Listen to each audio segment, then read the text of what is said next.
예수님의 부활을 목격한 제자들이 진정 예수님이 약속하신 대로 부활하셨을 뿐만 아니라 예수님을 배반한 자신들을 용서하시고 품어주시는 그 사랑의 주님을 경험하게 되면서부터 그들이 변화되죠.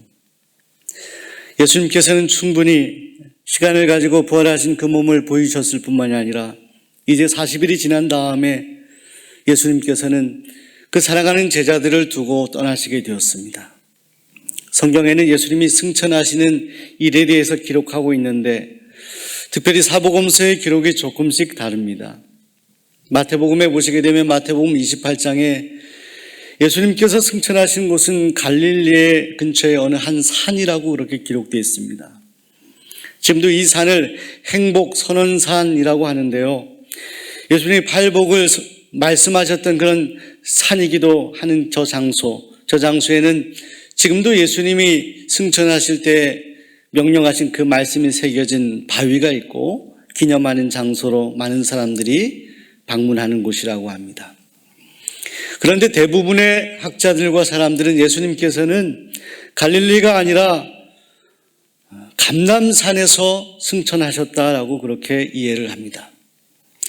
특별히 신약성경 누가복음 기자가 누가복음뿐만이 아니라 사도행전도 기록을 하였습니다. 누가복음 24장에 보시게 되면 예수님께서 승천하실 때에 한 장소 지명이 거론이 되는데 베단이라는 곳이 지명이 거론이 됩니다. 이 베단이까지 제자들을 데리고 가셔서 거기서 손을 들어 인사하시고 저들을 축복하시고 그리고 승천하셨다라고 기록하고 있습니다. 근데 이 누가복음을 기록했던 누가가 사도행전 1장에서는 감람원이라고 하는 산으로부터 제자들이 돌아왔다라고 하는데 예수님 승천하신 모습을 보고 돌아왔다 이런 기록인데요. 이 감람산에서 예수님이 승천하신 것으로 기록하고 있습니다. 그런데 사랑하는 여러분, 이 베단이라고 하는 마을이 이 감람산의 남동쪽에 기슭에 있는 그런 마을이었다는 것이죠. 제가 성지순례를 하지 못했기 때문에 정확히 제가 그 느낌을 표현하기는 어려운데 분명한 것은 감람산의 어느 그곳에 주님은 승천을 하셨다 이렇게 성경은 말씀하고 있습니다. 그래서 지금도 이 감람산 정상에는 승천당이라고 하는 그런 건물이 있는데요. 원래 저 건물이 예수님이 승천하신 장소에서 예수님을 기리며 내가 떠난 대로 그대로 다시 올 것이다 라고 약속했기 때문에 예수님을 사모하는 그런 제자들이 저 장소에서 간절히 늘 기도했는데 AD 한 4세기쯤에 로마의 부인이 저 장소에 건물을 지었다는 거예요. 저 건물을 지었는데 뚜껑이 없는 하늘이 보이는 예수님의 승천을 생각하면서 하늘이 보이는 그런 건물을 지어서 많은 사람들이 저곳에서 예배하고 주님을 기렸는데 AD 12세기경에 저곳이 이슬람에 의해서 지배를 받게 된다. 지금도 저 승천당 저 건물을 이슬람 사람들이 관리하고 있다는 거예요. 근데 저 건물 안에는 예수님이 승천했을 때 그 장소 예수님의 발자국 모양 같은 그런 돌 같은 것이 지금도 보존되어 있다는 것입니다. 사랑하는 성도 여러분, 예수님이 부활하신 것을 우리가 믿는 믿음으로 분명한 것은 성경에도 주님이 승천하신 일을 보도하고 있습니다. 주님은 3일 만에 죽음의 권세를 이기시고 부활하셨을 뿐만이 아니라 주님은 승천하신 하늘로 올라가신 우리 주님이십니다. 부활을 믿는 사랑하는 성도 여러분, 주님의 승천을 믿는 믿음의 사람들이 되시기를 바랍니다. 특별히 저는 이 승천의 장소가 어디냐라는 그런 이야기로 여러분들에게 설교의 서론을 시작하였는데 이 장소가 어디이냐 하는 것보다 더 중요한 것이 있습니다. 그것은 우리 마음속에 각인되어 있는 주님의 말씀입니다. 승천하실 때 주님의 명령입니다. 저는 부활절 지나고 이제 오늘 한 주가 지난 이 예배 시간에 예수님의 승천을 묵상하면서 우리 주님의 승천을 2000년 전에 하늘로 올라가신 주님의 모습을 기억하면서 주님이 마지막 승천을 하시기 전에 오늘 우리들에게 명령하시고 간절히 당부하셨던 그 일을 이 시간 함께 나누며 은혜 나누고 싶습니다. 첫째로 예수님께서는 기도의 자리를 떠나지 말라 말씀했습니다. 오늘 읽은 사도행전 1장의 말씀을 보시게 되면 예수님께서는 승천하시기 전에 제자들에게 말씀하셨어요. 너희는 예루살렘을 떠나지 말고라. 아버지의 약속하신 것을 기다리라.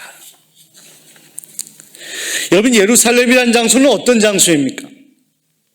예수님의 영광과 예수님의 고난이 다 배어있는 장소입니다.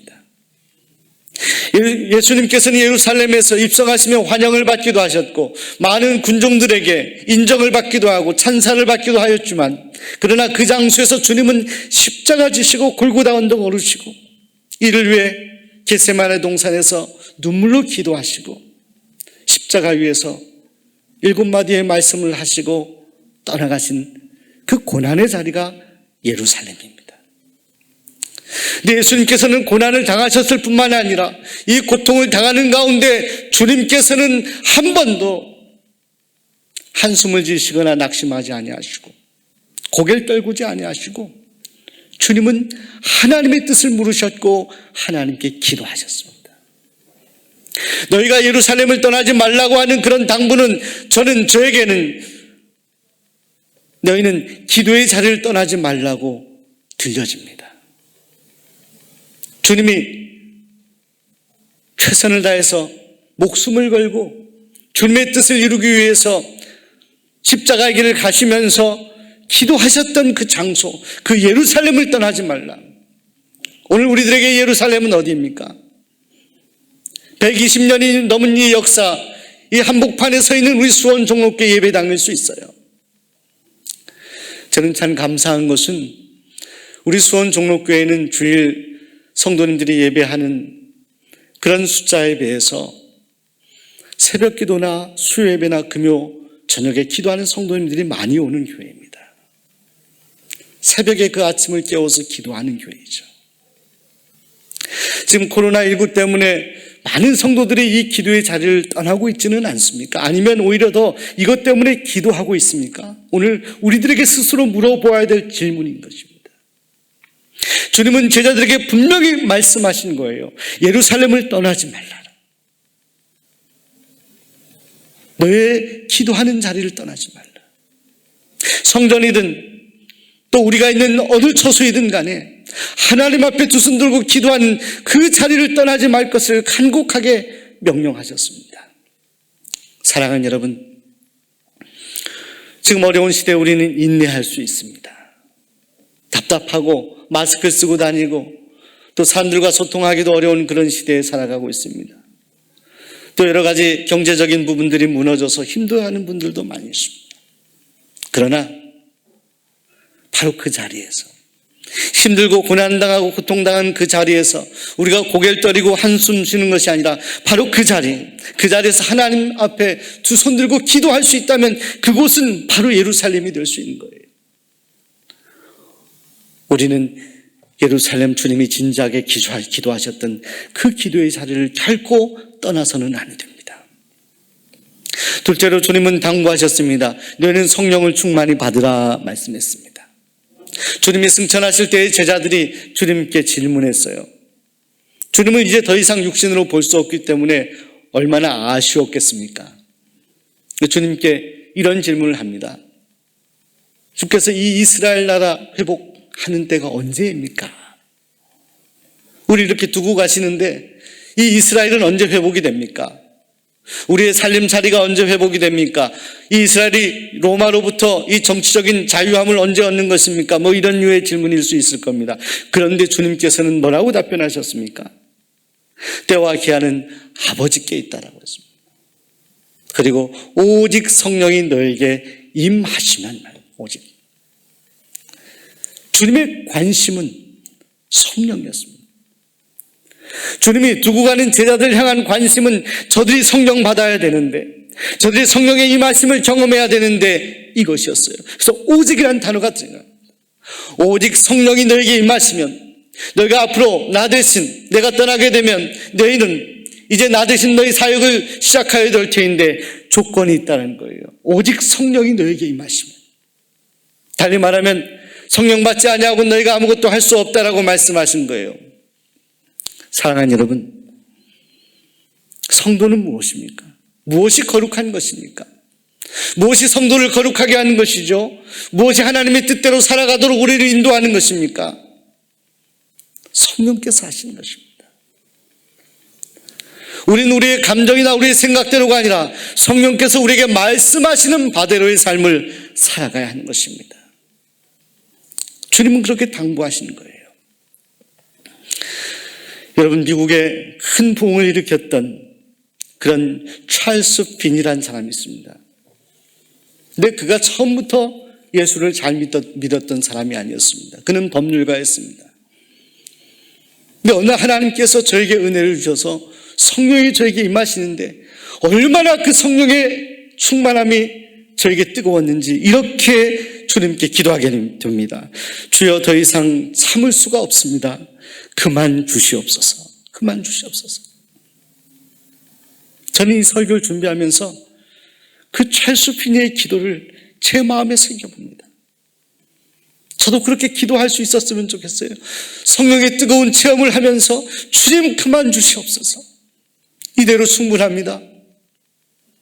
이 빈 껍데기 같은 존재에 부어주시는 그 성령이 너무나 채워지고 너무나 강렬해서 이제 그만 주셔도 좋습니다라고 기도하는 찰스 핀의 기도의 소리가 들리는 듯합니다. 사랑하는 여러분, 성도는 성령 충만해야 됩니다.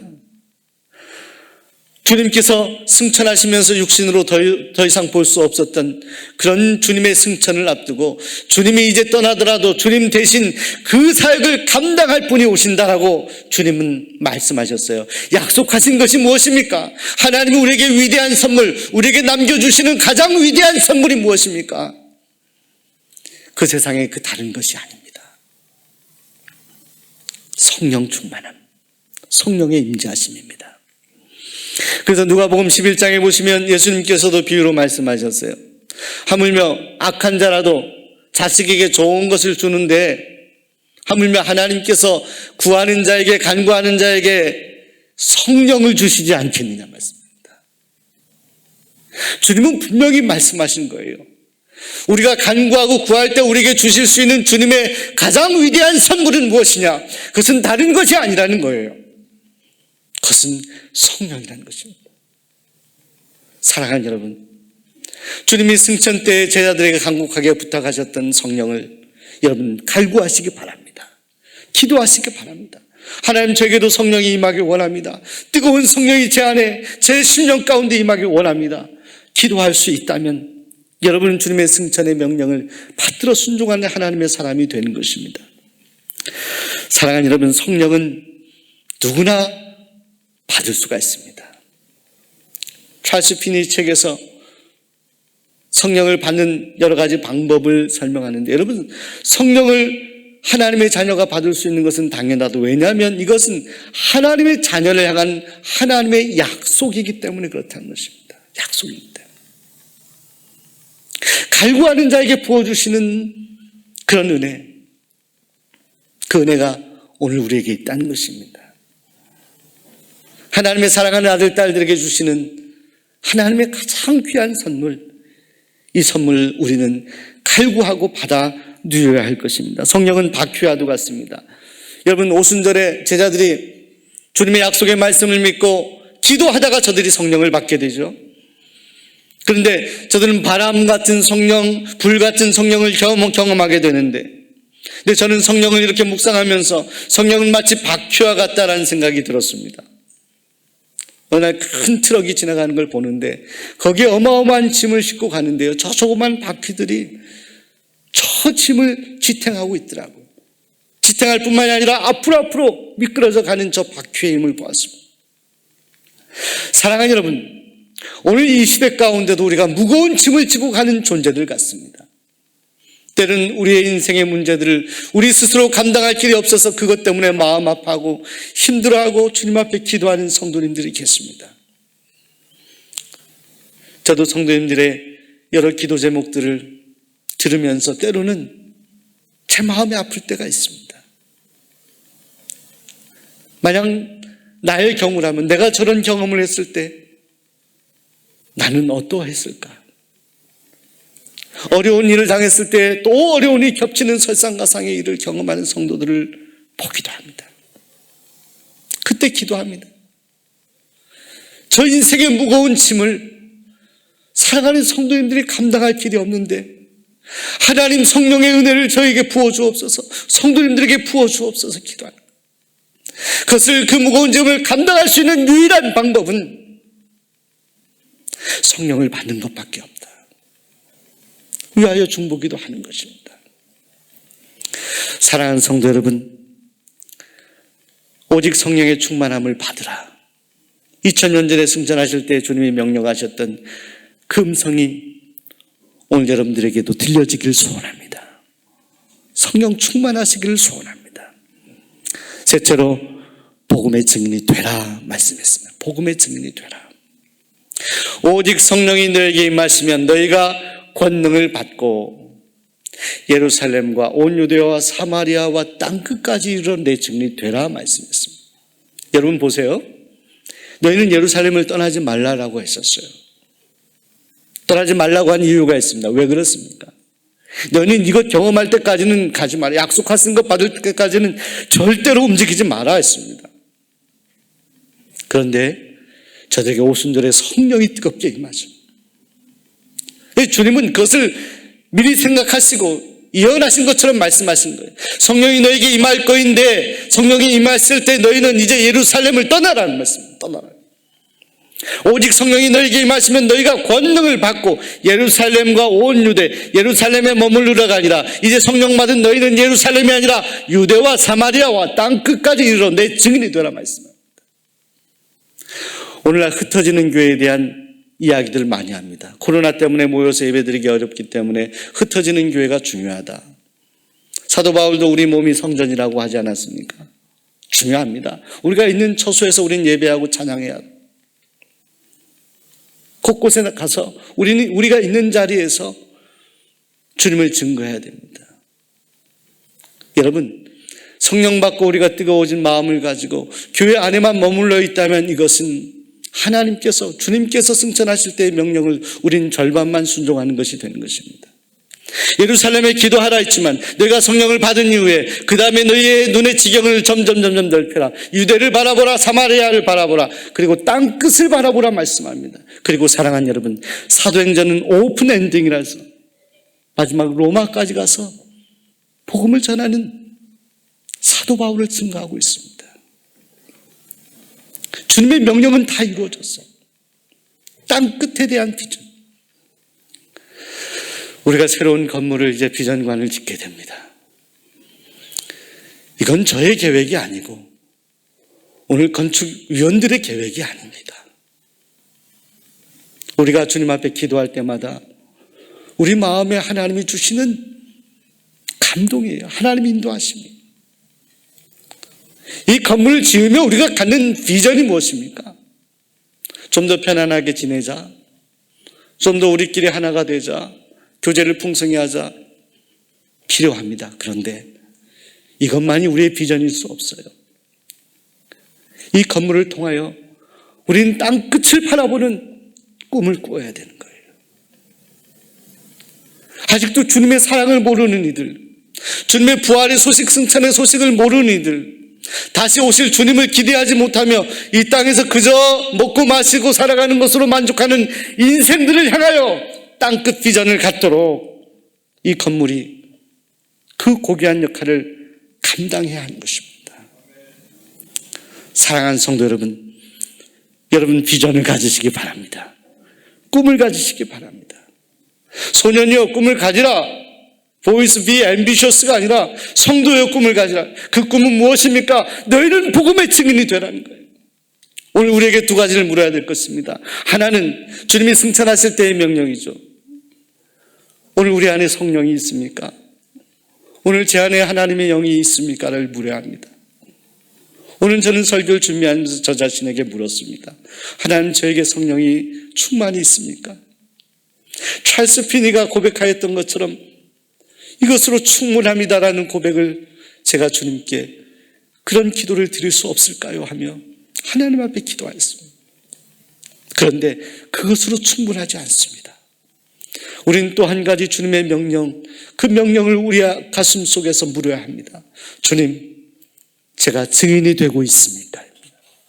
제가 복음의 증인이 되고 있습니까? 나 같은 인생, 초라하고 부족하고 죄 많은 연약한 나의 인생을 구원하신 그 주님이 내 안에 꿈틀거리며 그 복음이 전해지는 것에 대한 희망과 꿈과 비전이 있습니까? 오늘 여러분 가슴속에 마음속에 그 꿈과 비전이 있나요? 우리는 이것을 우리에게 물어야 할 것입니다. 전에 어떤 분이 간증하는 글을 읽었는데 그분이 늘 전도지로 복음을 전했다는 것입니다. 그렇게 연세가 많이 들어서 늘 전도지를 구입하였던 서점에 가서 전도지를 더 구입하게 되었는데 그때 그 서점에 있는 직원에게 그렇게 말하는 거예요. 내가 지금까지 전도지를 많이 사서 또 전도를 많이 했는데 지금까지 그렇게 해서 구원받은 사람이 거의 없는 것 같아서 내가 마음이 좀 씁쓸하다고. 그런데 저쪽에서 책을 보고 있던 어떤 한 분이 다가오더래요. 그리고 얼굴을 확인하고 놀라면서 저를 기억하시겠느냐라고 묻더래요. 그러면서 제 분명한 기억으로는 10년 전 6월 25일 6시 30분에 저는 안산의 한 거리에 낙심한 채로 걸어가고 있었는데 그때 선생님께서 저에게 전해준 전도지, 저는 그것을 읽어들고 새롭게 예수님을 만나게 되었습니다. 저는 변화되었고 저는 저를 통하여 저희 가족이 다 예수님을 영접하게 되었습니다. 저희 동생은 그 예수님이 너무너무 귀하셔서 인도에 가서 선교하는 선교사가 되어 있습니다. 선생님이 그 전도지가 저를 이렇게 변화시켰고 저희 가정을 변화시켜 주었습니다 하면서 반가운 마음으로 끌어안고 대화하더라고요. 사랑하는 성도 여러분, 우리가 받은 은혜, 그 하나님의 사랑, 그 사랑을 우리 안에 가두지 아니하고 그것을 전해야 될 터인데 이것은 주님이 승천하시면서 우리에게 간곡하게 부탁하셨던 명령이기도 합니다. 우리가 어떤 방법으로든지 최선을 다해서 복음을 전할 때 하나님은 우리가 전하는 복음을 통해서 그 복음의 필요한 영혼, 심령 가운데 역사하시는 거예요. 우리는 다 알지 못합니다. 오늘 우리가 전도하는 여러 가지 방법들, 방식들, 때와 시간들 우리는 다 알지 못합니다. 우리가 전도한 모든 시간을 기억할 수 없을지 모릅니다. 우리가 전한 모든 전도지의 내용을 다 기억하지 못할 수 있습니다. 그러나 우리 주님은 기억하고 우리 주님의 역사 가운데 그 전도지, 우리 여러분의 전도를 받은 영혼들이 그의 심령 가운데 주님을 만나 변화되는 이 일은 우리가 모르는 사이에 어디에서든지 하나님의 역사하심으로 일어날 수 있다는 거예요. 너희가 때를 얻든지 못 얻든지 복음을 전하라. 사랑하는 성도 여러분, 아름다운 승천을 하시면서 제자들에게 간곡히 부탁했던 그 말씀, 그 명령을 오늘 우리의 마음에 새겨봅니다. 기도의 자리 예루살렘을 떠나지 말라. 그리고 성령 받고 너희가 복음의 증인이 되라. 이 주님의 명령을 마음에 새기고 세상에 나가 승리하는 하나님의 사람들이 되시기를 간절히 소원합니다. 기도하겠습니다.